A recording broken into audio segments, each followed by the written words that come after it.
and his delegation who are with us in the gallery today. Thank you. That helps. We now come to the final Prime Minister's questions of this term, and indeed the final Prime Minister's questions for the Right Honourable the Member for Holborn and St Pancras as Prime Minister. Can I thank the Prime Minister for his public service, his international leadership, particularly in his steadfast support for Ukraine. I am sure members will wish to join me in wishing him and his family well in the future. And let's hope this Prime Minister will be bringing home a winning England World Cup from the chest. On that note, I'm going to call Graham Stewart. Question 1, Mr. Speaker. Prime Minister. Mr. Speaker, can I thank you for your kind words? But I must start by saying I'm truly horrified by the murder of Anne Whittaker. She was a distinguished politician with deep convictions, whose vivid and fearless character captured the public imagination. My heartfelt condolences go out to all of her friends and all of her loved ones. Mr. Speaker, it is chilling that during my time in this Parliament, 11 years, 3 serving or former MPs have been murdered. I look across at the shield for our dear friend Jo Cox and the shield for Sir David Amess that sits behind me.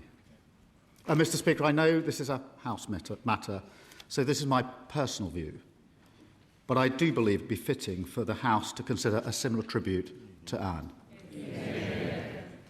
We thank the police for their work, and the integrity of their investigation must be protected. Mr. Speaker, you have been instrumental in defending the safety of every member of this House, and I believe we must do more to defend our democracy. I've tasked officials across government to identify the best mechanisms for taking this work forward so it can move as quickly as possible, and I hope the whole House can unite behind that in the months ahead. Mr. Speaker, let me also pay tribute to the courage of the Hillsborough families. The Hillsborough law we passed in this House last night is not only a law for them and the 97, it is a law that ensures the state serves millions of working people and always gives a voice to those who fight for justice. A law for everyone, delivered by a Labour government in the best traditions of the Labour movement. Mr. Speaker, this morning I have meetings with ministerial colleagues and others. In addition to my duties in this House, I have an important appointment with the television at 8 o'clock this evening. May I associate myself with the Prime Minister's remarks about Anne Whittaker? Take this opportunity to thank him for his public service and wish him and his family all the best for the future. Most of us, Mr. Speaker, can only dream of playing the role of Jude Bellingham, scoring the winning goal, leading our team to victory. Yet the Prime Minister did it. But politics, like football, is a ruthless game, and he's now been handed a red card by the 400 dodgy referees.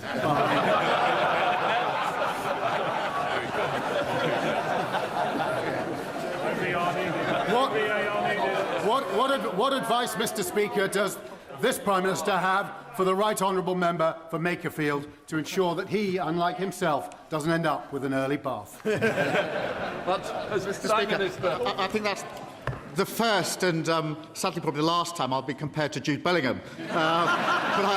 But I thank him for that. And on the question of red cards, I can't tell him how much incoming I had a week ago Monday after President Trump intervened for their red card, for me to get the England red card adjusted. Just for the record, Mr. Speaker, I didn't attempt. But for my successor and for the England team, I won't give advice. I will simply give my wholehearted support. And, Mr. Speaker, just for the record, I don't care what the score is tonight, as long as we win. Thank you, Mr. Speaker. Can I take this opportunity to thank the Prime Minister for his many years?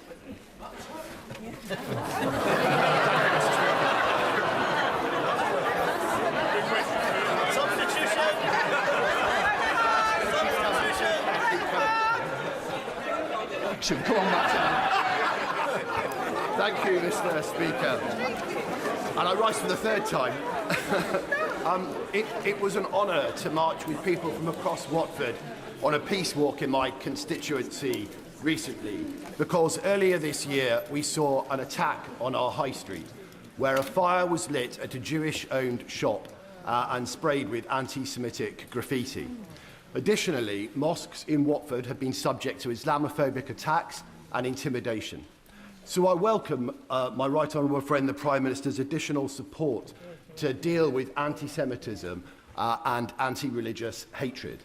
And does he agree with me that this House must come together to stand united against those that would seek to divide us? Prime Minister. Well, can I thank him for his question and for his hard work? And he reminds us that an attack on one of us is an attack on all of us. Anti-Semitism and anti-Muslim hatred are a poison. We ripped anti-Semitism out of the Labour Party, and I've worked as Prime Minister to root it out of our country. And that's why just this week, Mr Speaker, we invested a record £250 million to protect our Jewish communities. And we're using the new powers we introduced to designate the IRGC, going after those who incite violence on our street. Everyone deserves to live with security, dignity and freedom. And that is a fight that I and every Labour government and across this House will never give up on. Kemi Burnham, the Leader of the Opposition. Mr Speaker, can I start by thanking the Prime Minister for the way he responded to the murder of Anne Whittaker last week. This is the first opportunity I've had on the floor of the House to commemorate her life. A lot has been said about how she died. I want to focus on celebrating the life she lived. She was a woman of high principle, profound beliefs with a wicked sense of humour, a wonderful combination of being a serious person who did not take herself too seriously. She changed her faith from Anglican to Catholic and from the Conservative Party to the Brexit Party, but she always remained part of the Conservative family. You may not always have agreed with her, but Anne Whittaker was a woman who said what she meant and meant what she said. Hers was an honesty that made our politics better. Her wit and forthrightness sat alongside a deep humanity and decency. She had wonderful turns of phrase. She said, "We need less political correctness and more political courage." She said, "If we deny our culture, become nothing and everything, that weakens us." And finally, Mr. Speaker, she also said, "It is a truth universally unacknowledged at Westminster that there is life after politics." So with that in mind, I turn to this Prime Minister's final questions. And Mr. Speaker, I wanted to make sure that I got the tone right today.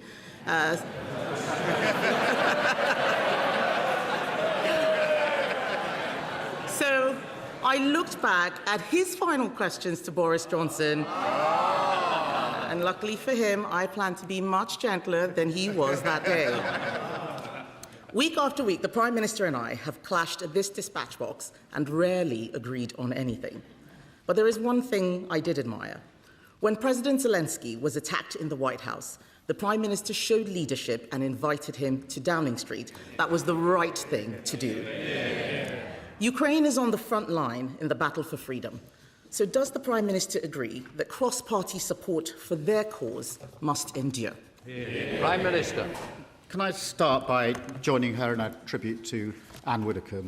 I know that the hurt is keenly felt across all her friends and family, but it is particularly keenly felt by political colleagues in the Conservative Party for many years and in Reform as well. And that's why one of the first things I did on Friday was to phone the Leader of the Opposition and the Leader and Deputy Leader of Reform to express my condolences and to try to act in a cross-party manner, because I knew how much this would hurt them and their parties and many people in their party. And I thank them for taking that call in the spirit that they did last Friday. I thank her for her comments about Ukraine. We have stood united on Ukraine in this House. We supported the last government in the approach that they took, and we've taken that approach on.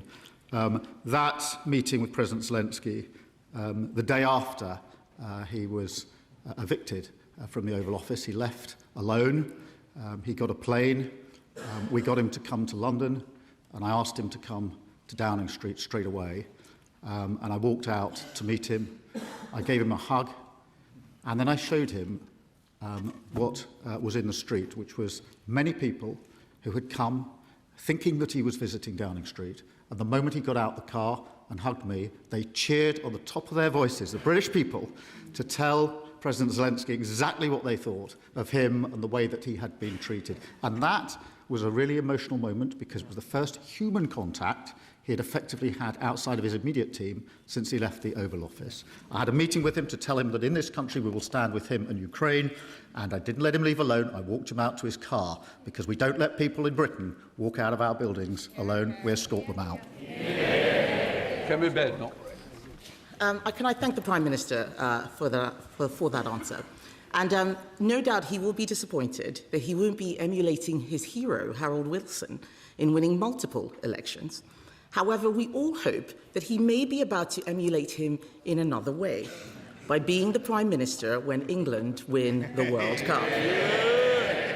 That is something that every single one of us in this House should get behind, especially the SNP.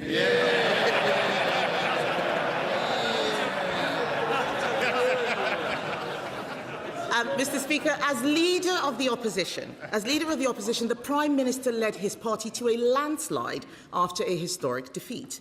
I fully intend to do the same. But if you want to lead this country,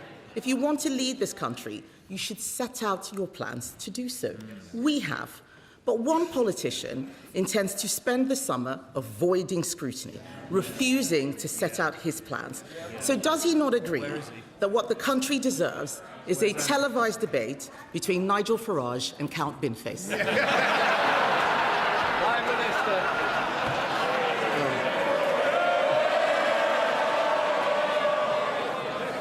Well,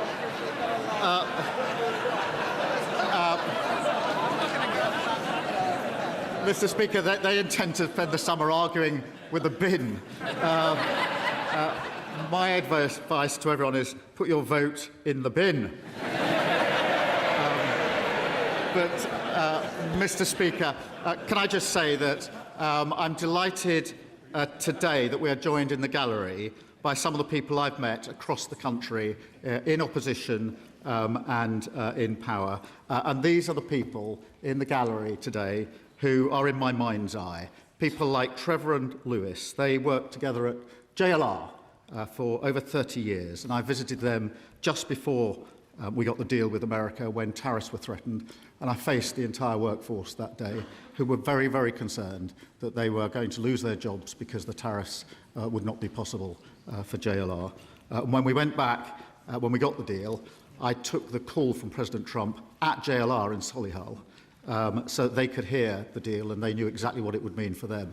The only mistake I made was putting it on loudspeaker, which of course is always a slightly unpredictable thing to do when you've got President Trump on the other end. But luckily, he agreed the deal and the cheer went out. But these are the people across the galleries who are here with us today that are always in my mind's eye. Okay, Ben. Mr. Speaker, I know how much the Prime Minister has come to enjoy our exchanges. In fact, in the King's speech last month, he told me that on difficult days, my input was always a ray of sunshine. He might not have answered many of the questions I asked him, but at least he turned up. It is important to respect Parliament. So does the Prime Minister agree with me that his successor should come to this place and answer questions rather than scurrying away for the summer? Yes. Prime Minister. Well, Mr. Speaker, as Prime Minister, I've participated in over 60 PMQs. Always a pleasure, always something to look forward to. And I've answered, or at least given answers, on 2,800 times. And I'm sure she will question my successor in the same way. And I'm sure she'll forgive me if I just mention one or two others who are in the gallery who have been affected by the decisions we've made, because Billy, who is sitting in the gallery in front of me, was diagnosed with breast cancer in 2023. She was there, Mr. Speaker, when we launched our plan for change, and she's been a tireless advocate for better cancer care. Billy joins us today from the Special Needs School where she works in London, and I'm pleased to tell the House that Billy's cancer is in remission. Can I thank the Prime Minister for that answer and paying tribute to so many of the people who he has been able to help. In fact, I remember when I started this job, the Prime Minister was very helpful to me, saying that I wouldn't last the year. Life comes at you fast. He spent a long time laughing that I'd lost control of my party. I think he should have been paying attention to his backbenchers instead of mine. But everyone in politics would do well to remember how quickly political fortunes can change. I know that he has been asked and he's being diplomatic, but on that note, does he have any advice for his successor? Prime Minister. Mr. Speaker, I will give my wholehearted support to my successor. I want this Labour government to be a success. I want our country to be a success. I shall give my support privately if asked for, not publicly when not asked for. But, Mr. Speaker, I also, if I may, wanted to draw attention to Pooja, who's with us in the gallery today with her daughter. I first met Pooja in a cafe at the back of Euston Station, and she told me about her son Ronan, who was murdered when he was 16, having just done his GCSEs. I have to say, as a father of two teenagers, I found that very hard to hear. His killer, who was also a teenager, collected a ninja sword and a machete from his local post office. He bought them online using a parent's credit card, a fake name with no ID checks. And when I heard that, I said to Pooja that I would campaign with her to get the law changed and make a commitment and a promise to her. And that's why we passed Ronan's Law, driven by Pooja's inspirational campaigning. And today I'd just like the opportunity to thank her for that. Mr. Speaker, that is a lovely statement that the Prime Minister has just made to Pooja. I'm sure the whole House will agree. I think the whole House will also agree that he gave a very diplomatic answer to the question I asked him on advice to his successor. And having heard it, I say this to Labour MPs with as much goodwill as I can muster. We have been where you are. Changing Prime Minister is not a silver bullet. Indeed, it may be that the Labour Party's troubles are only just beginning. Solving the fundamental problems in this country will require difficult decisions. And you also need to know how to get things done. The Prime Minister once said that when he pulled the levers, nothing happened. Why did he think that was? Minister. Well, Mr. Speaker, we did pull the levers. We pulled the levers to stabilise the economy, and we've stabilised the economy. We pulled the levers to strengthen our public services, and NHS waiting lists are coming down at the fastest rate for 17 years. We pulled a big lever on child poverty, and this government will be doing more on child poverty than any government ever, including previous Labour governments.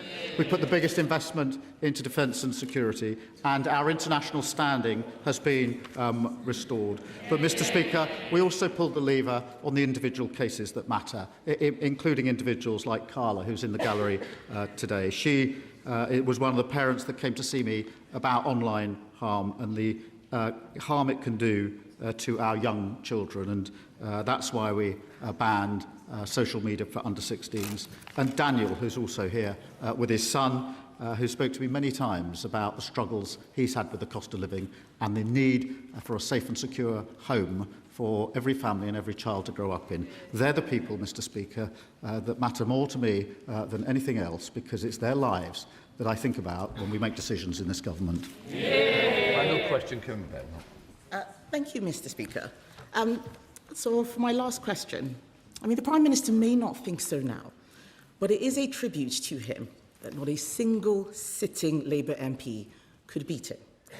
Not the member for Ashton-under-Lyne, who couldn't count her taxes, not the member for Sheffield Heeley, who couldn't count how many phones she'd lost. And definitely not the member for Ilford North, who couldn't count to 81. This is my last exchange with the Right Honourable Gentleman, and I know how much his wife and children mean to him, and that they are in the gallery today. As everyone here knows, our families make a huge sacrifice for our choice to enter public life. So I hope he will allow me to draw our time together to a close by thanking them for the love and support they have given him throughout his time in office. Prime Minister. Can I thank her very much for that? It is the last question I'll face from the Leader of the Opposition. And so let me wish her well and her family. We have had robust exchanges across this dispatch box, but she has extended kindness to me privately at very difficult times, including when there was an attempt to burn down our family home, which deeply affected my family. She reached out to me. And when my brother died of cancer, she reached out to me privately, not across this dispatch box. And I thank her for that and the tribute that she's just made to my wife and children, who mean the world to me. I do thank her for that. She knows this is robust, and it has to be robust, and that's the way politics is done. But the kindnesses that sit behind it privately are often just as powerful, if not more powerful, and I thank her for that. I also stood at that dispatch box, Mr. Speaker, for 4 years as Leader of the Opposition. I know firsthand it's the most difficult job in politics, and that is what she is doing. When I did so, Mr. Speaker, we had just lost the 2019 election, which nearly broke my party. It was the worst result since 1935, and we were found to be institutionally anti-Semitic. And, Mr. Speaker, I picked up our party, I turned it round, I made a promise to rip anti-Semitism out of my party, and I did. I turned my party to face the country, and we won a landslide Labour general election. And after 2 years, we've stabilised the economy. We have invested heavily in our public services. We put better protections in for children, particularly on child poverty. We've strengthened our defence, and we've enhanced our international reputation. I'm proud to leave this country in a better shape than I found it. Thank you.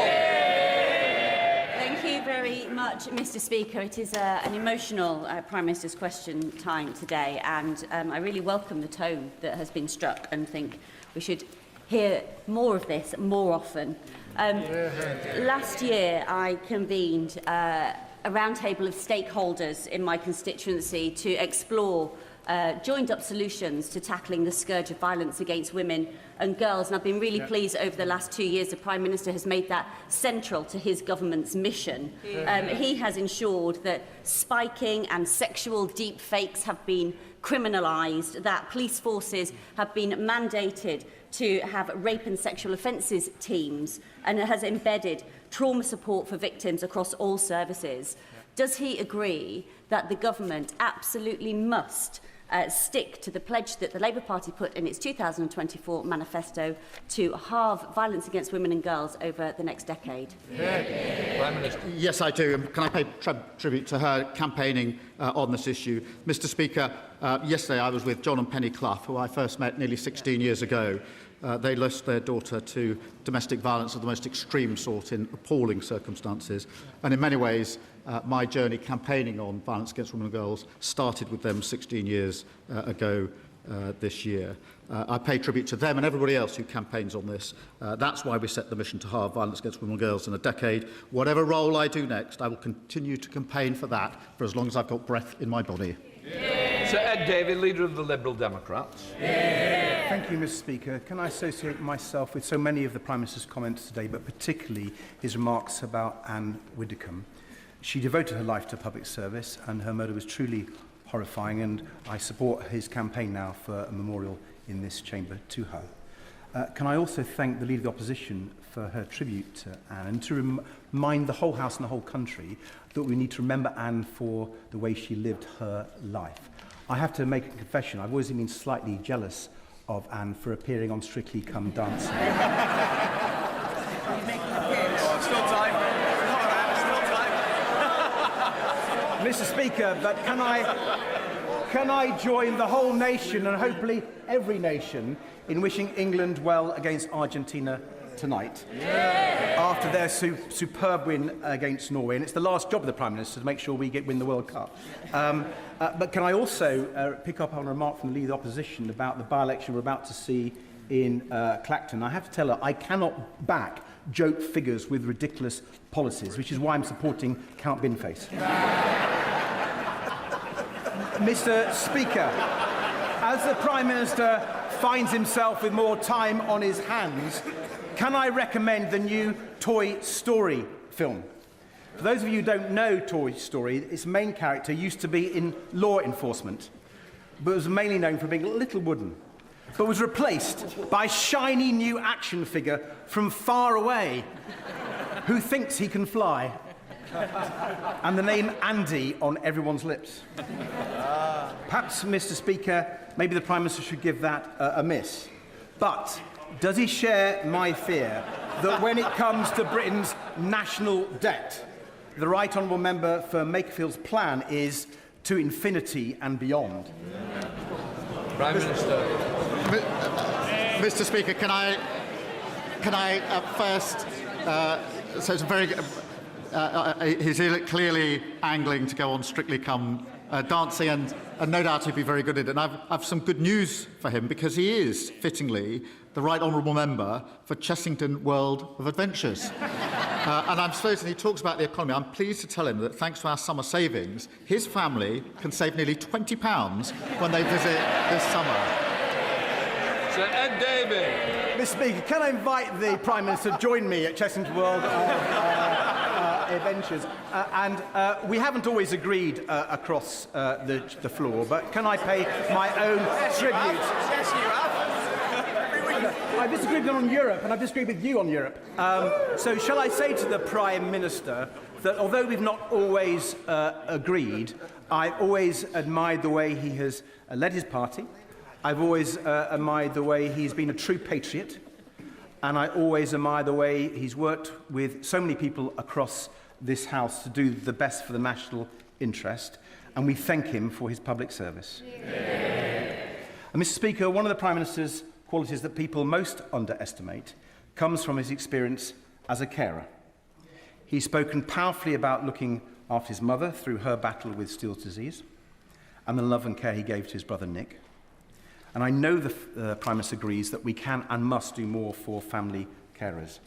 So as he leaves number 10, will he join with me and other carers across this House to speak up for family carers, to be their voice, and to get them the support they deserve? Yes, and can I thank him for everything he's done in relation to social care and the importance of providing care. And he does it with very real human experience that we all know and we all respect, and no doubt he will continue to champion that, as everybody should. He asked me about joining him at Chessington World of Adventures. I will. Can I suggest 12 noon on the first Wednesday in September? Rachel Maskell. Thank you, Mr. Speaker. Before coming to this House, the Prime Minister and I attended the launch of my uncle's book. It was entitled Fine Lines and Distinctions. And clearly, sometimes we've had those differences, but I genuinely wish him and his family well for the future. But before he places his pen down, I understand there's a tradition to leave a note for your successor. And in wishing all honourable members the very best of summers, I ask that he asked his successor, the Right Honourable Member for Makerfield, to enact my legislation to licence short-term holiday lets and ensure that we can protect our communities from family houses turning into party houses in our residential areas, and ensuring we keep those housing costs down. Prime Minister. I'm not sure about notes for success. I think we left one in 2010, which didn't work too well. Mr. Speaker, I'm sure that my successor will look at our private members' bill, and I'm proud to have overseen the biggest boost to renters' rights in a generation. We've kick-started the biggest boost to social and affordable house building, and wherever people live, they deserve a safe, secure home that they can call their own. Richard Tice. Thank you, Mr Speaker. Whilst his own MPs may have sent him off without resorting to VAR, I have some good news for the Prime Minister. Yes, under his tenureship, 76% of England football matches have been won, which is the greatest, most successful record of any Prime Minister in history. So will he commit, in his remaining days in office, to carrying out whatever meetings, reviews, motivational talks to ensure his greatest legacy on Sunday is that finally football is coming home? Prime Minister. Can I thank him for this? I mean, I'm a massive football fan, so forgive me for being a nerd on this, but we've won 22 out of 29 matches since I've been Prime Minister of the England team. We have got to get that to 24 over 31, which means we will win on Sunday, and I wish the team well. And of course, Mr Speaker, it's only under Labour governments that we win the World Cup. And in that spirit, I'm sure the whole House will get behind the team. Julia Butley. Thank you, Mr Speaker. Watching the Prime Minister secure his legacy this week with the NATO summit and the Hillsborough Law, I wondered if he wanted to make it a hat-trick and support Shrewsbury College's bid for a new construction skills centre. As the main post-16 provider in the county, our outstanding college trains over 10,000 young people and adults, both A-levels and vocational qualifications. But this year's applications are up by 15% and our buildings are full to capacity. In a rural area like Shrewsbury, with limited alternatives, hundreds of people could end up becoming NEET. Will the Prime Minister support their third attempt to secure capital funds and meet the growing need so we can open the Construction Skills Centre in September? You've got it, I've got it, you must. Mr Speaker, I know that the college in our constituency has made a bid to the Post-16 and Construction Skills Capacity Fund to expand their provision. I've also set a target for 2/3 of young people either to go to university or to a gold standard apprenticeship, because I think we need to rebalance. We rightly applaud and put on a pedestal those that go to university. We need to do the same for those that are apprentices as well, and have a bit of rebalancing. Can we just speed up questions, because there's some people I really do want to get in to help everybody. David Chadwick. Good day. Thank you, Mr Speaker. 2 weeks ago, the news leaked that Powys Teaching Health Board is considering taking the beds out of all but 2 community hospitals in Powys, and 2,500 people have already signed my petition against those cuts. Does the Prime Minister agree with me that taking beds out of community hospitals is not a solution for the crisis in social care, and why didn't he prioritise fixing social care when he had the opportunity? Prime Minister. Mr Speaker, I would remind him that when his party was in the coalition government, they didn't do anything about social care. They simply cut all our public services, and we had to pick up the results of that. But, Mr Speaker, I don't know the details of the particular case he refers to, but I'll make sure he gets a better answer than that in writing. On the back of what? Thank you, Mr Speaker. Olivia is a young constituent in Darlington. Her testimony was instrumental in securing a ban on stranger contact for under-16s. She has the letter that the Prime Minister sent her framed on her wall. Olivia and millions of young people across the country will be safer because of him. And his commitment to hear the stories of ordinary people and the injustices they have faced, and then to take action, has delivered real change. Given that social media has, for better or for worse, played such an influential role on our tenure in this House, I wondered if the Prime Minister might share with all of us any of the viral moments that have had cut through in the Starmer household. Well, Mr Speaker, I need to tread very carefully here. I got into a lot of trouble in a primary school when an 8-year-old encouraged me to do the 6-7 thing, and the whole class joined in. It went viral, and when I left, the head teacher told me sternly that it was against the school rules. And I have to say, I was totally pathetic. I'd simply said, I didn't start it. It must be the... Alistair Carmichael. Thank you, Mr Speaker. Like others, I have always respected the Prime Minister as somebody who was in politics because he wanted to give service to his country, and he's earned our gratitude for that. In my constituency, those who volunteer as Coast Guard rescue officers also do so from a wish to give service to their community. So in the time that remains for him in office, will the Prime Minister ensure that the money paid to them properly reflects the respect that they earn for their service? Prime Minister. Can I thank him for this really important question? I start by wishing him a very happy birthday. But this is really important, and I want to pay tribute to every volunteer. They show incredible bravery, putting their lives at risk to save others. Our guiding principle is making sure we respond to this complex case by properly recognising their vital work. Ministers will continue to work with all parties, the Coast Guard Rescue Service and volunteers, to respond to their concerns and to get this right. And he's absolutely right to raise this very important issue. We'll be on it. Whittaker. Thank you, Mr. Speaker. And can I pay tribute to the Prime Minister for his steadfast leadership in the face of two major conflicts? My right honourable friend's efforts to successfully marshal international support for Ukraine and his work to ensure that our armed forces are not sucked into an aimless and dangerous war with Iran could prove, in fact, I believe will prove, to be his most important legacy.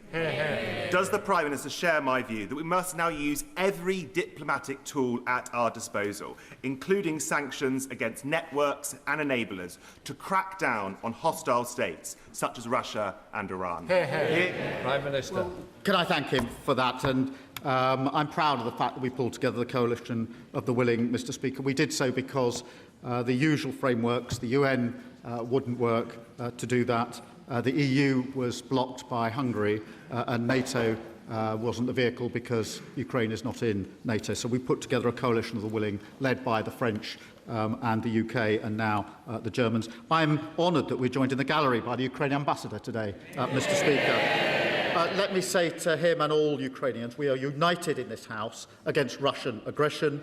That work began before I was Prime Minister. It will continue afterwards because Ukraine's security is our security. And this House is proud to stand with you. Danny Kruger. Thank you, Mr. Speaker. Can I thank the Prime Minister for his service? He is a good man and I wish him very well for the future. But, Mr. Speaker, politics is not a joke. And every other party in this House, except Reform, has put forward as their candidate in the Clacton by-election a comedian with a dustbin on his head. Mr. Speaker, it might be, if they would listen, it might be that a man with his head full of rubbish is a fitting representative of the mainstream parties in this House. But the Prime Minister, I think the Prime Minister did endorse the bin man. But could he clarify that? If he won't put up a Labour candidate in Clacton, who does he actually want to win? Mr. Speaker, I know that Reform believe in recycling politicians.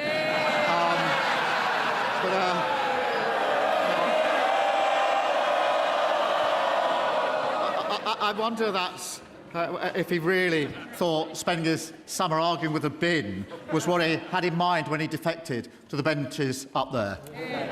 That's sharp. Thank you, Mr. Speaker. This Monday will mark 10 years to the brutal rape and murder of my constituent Samia Shahid in a so-called honour killing. Can I first thank the Prime Minister for all his leadership on the agenda for ending violence against women and girls? And can he join me in reaffirming the UK's commitment to end this abhorrent killing in the name of so-called honour, not just here in England, but across the world?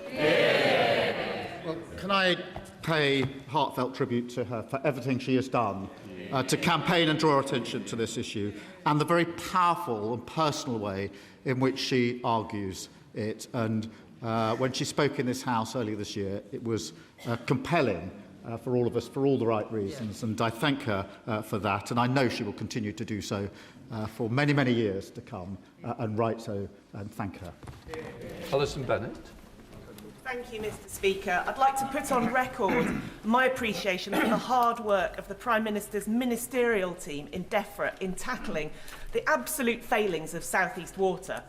But last Friday, 1,200 pupils at Downlands Community School in Hassocks were sent home because they had no water. For those children, for their parents, for their teachers, it was another reminder of South East Water letting communities down.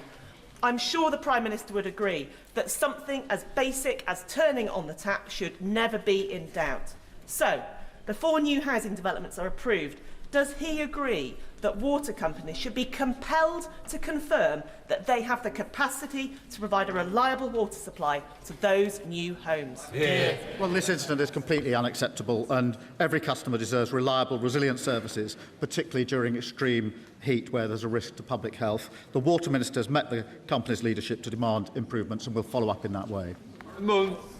Whereas, Mr Speaker, even GB News is now admitting that with small boat crossings down more than 40% this year, the Prime Minister's strategy to smash the trafficking gangs is working. Yeah. With the costly fiasco of the Conservatives' Rwanda scheme long behind us and our relationship with our nearest neighbours and friends in France rebuilt, does the Prime Minister think that now is the time to establish a safe and legal route between Planet Sigma 9 and Clacton? Prime Minister. Well, Mr Speaker, I am pleased that net migration is down 82%, small boat crossings are down 40%, the asylum backlog is down, we're closing asylum hotels, and we deported 70,000 people with no right to be here. That's what this government's delivering. Mr Speaker, books are going to be written about how a mayor of Manchester has managed to outmanoeuvre a sitting Prime Minister with a 170-seat majority and take the keys to number 10. The Prime Minister appears to have been brought down by an inability to articulate a plan for government. So it must be tough, Mr Speaker, it must be tough to be replaced by a man who refuses to say whether he's even got a plan. So as the Prime Minister bows out, done in by his honourable friends, does he argue with me, does he agree with me that in a few months' time we'll all be missing him? Prime Minister. Mr Speaker, the economy has been stabilised, we've got stronger public services, 500,000 children being lifted out of poverty, got biggest investment in defence and security since the 1980s, and our international standing has been restored. That's not just a plan, it's a plan being delivered. Can I congratulate the Prime Minister yesterday on being recipient of the Légion d'honneur medal and also on the Public Office Accountability Bill? Would he agree with me that all those scandals that will never happen again because of this, I include Grenfell and Windrush, sometimes the media have twisted the knife a bit and made the pain harder for the victims' families. So could he not revisit some of these same principles, accountability and justice, for the gutter press? Prime Minister. Well, Mr Speaker, I'm very proud that we delivered the Hillsborough Law yesterday, and it is important to recognise there's always been an initial injustice and then a further injustice otherwise after it when the state doesn't acknowledge and get to the truth. We're putting that right with the Hillsborough Law. Morgan. Thank you very much, Mr Speaker. After 16 years of Conservative administration, Shropshire Council's finances were left in a disastrous state. Now, after an LGA peer review praised the Lib Dem administration for making significant strides since last May, that difficult financial situation remains. The Right Honourable Member for Makerfield has promised Manchesterism for the rest of the country, but will the Prime Minister join me in urging him to remember that the rest of the country doesn't all look like Manchester and rural areas need a fair deal too? Prime Minister. Mr Speaker, she's right to raise rural areas, and that's why we put record investment into our local authorities and into our NHS across the country, including in Shropshire. Joanna Baxter. Thank you, Mr Speaker.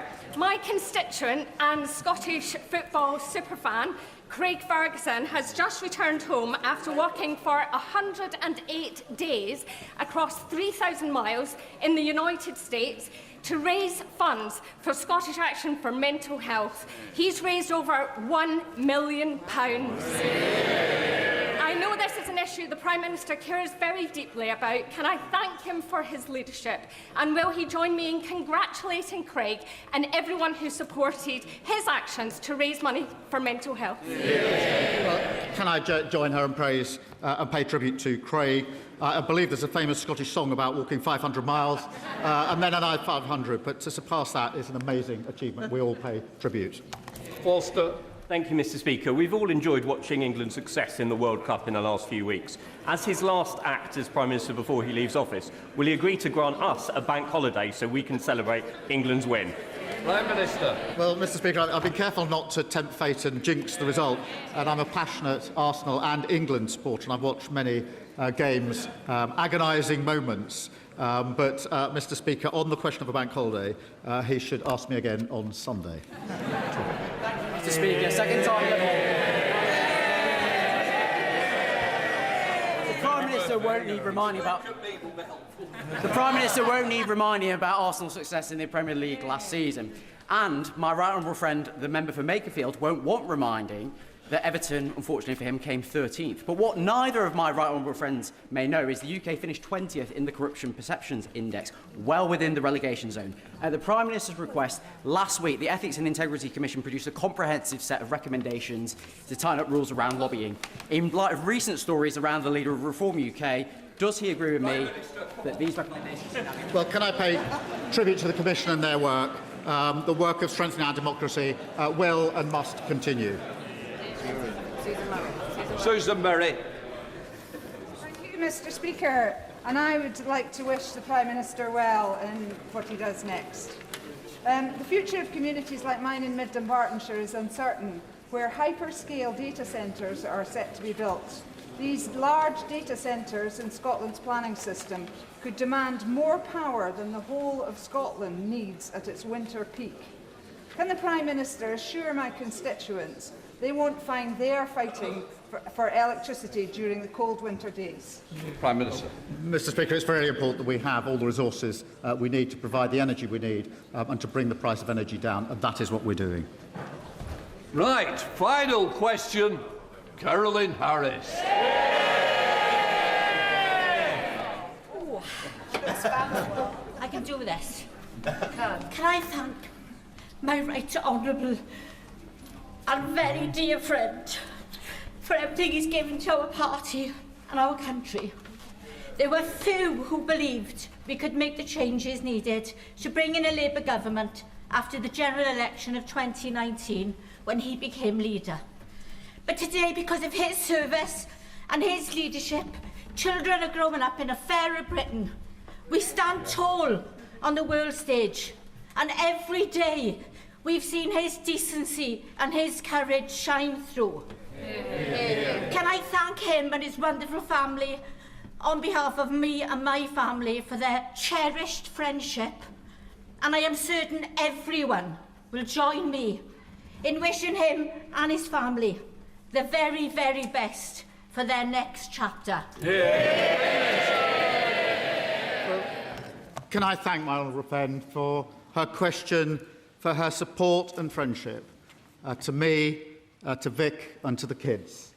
Whatever the challenge, she has always been there for us, particularly Vic and the kids, and I really thank her for that.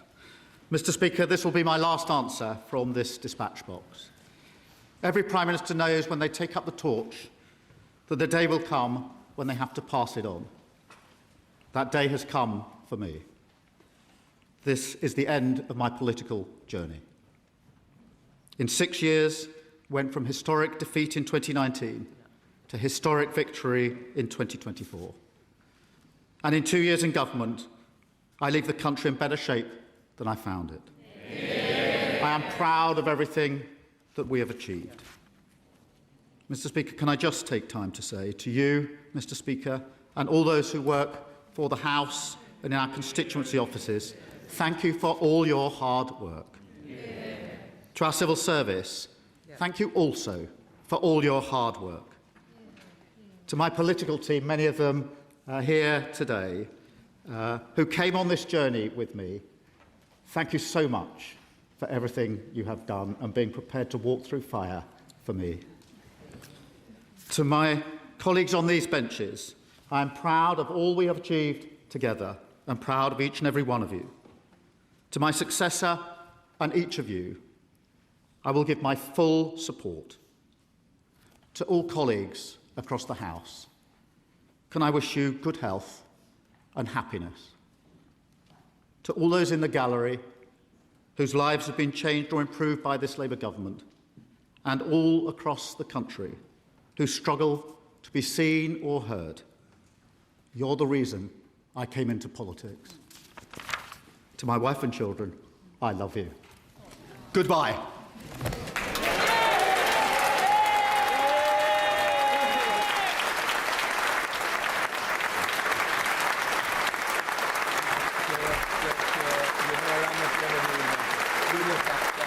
You're bringing that perform. You're so